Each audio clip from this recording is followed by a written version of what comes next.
জন্মাষ্টমীটা চলে আসছে, আর জন্মাষ্টমীর আগে ঝুলন পূর্ণিমা আসে।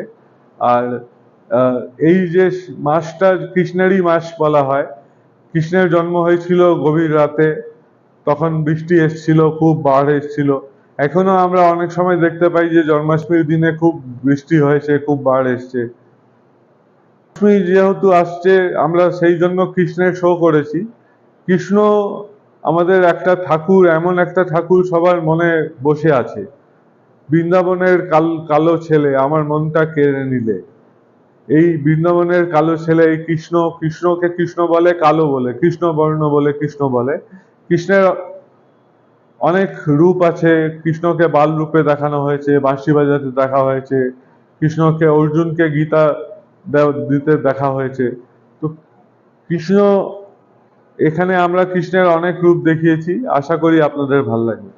চাইছি যে আপনারা আমাদের যে বিগত সংস্কৃতি গেছে, এইসব যে ছবি হয়েছে, যে কালে হয়েছে, এসে ওই কালটা দেখুন।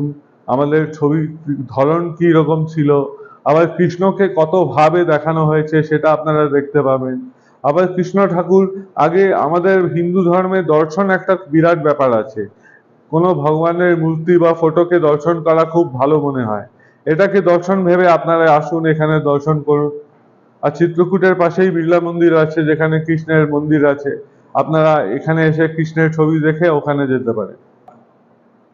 ইয়াং জেনারেশন যে আছে, এক্সাম্পল দিয়ে বলছি, যারা মদ খায়, তাদের যদি একটা বিয়ার দেওয়া হয় যার মধ্যে কোনো অ্যালকোহল নেই, সেটা কি তাদের ভাল লাগবে? সেরকম আপনার ডিজিটাল যত কিছু সম্ভব, কিন্তু হাতে আঁকা সেটা হচ্ছে অ্যালকোহল। সেটা হাতে আঁকা, হাতের রঙের টাচ না হলে ভাল লাগবে না। এটা আছে 3টে থেকে 7টা অবধি। এটা চলবে 25 জুলাই থেকে 15 আগস্ট অবধি। আপনারা আসুন, বিভিন্ন টাইপের কৃষ্ণের ছবি দেখে আপনাদের ভাল লাগবে। চিত্রকূট আর্ট গ্যালারিতে চলছে ভগবান শ্রীকৃষ্ণের ছবি নিয়ে এক বিশেষ চিত্র প্রদর্শনী। চিত্রকূট আর্ট গ্যালারির কর্ণধার প্রভাস কেজরিওয়াল এবং চারুলতার কর্ণধার আশাতীত হালদারের উদ্যোগে হওয়া এই বিশেষ চিত্র প্রদর্শনী ঘুরে দেখার সময়সীমা দুপুর 3টে থেকে সন্ধ্যে 7টা।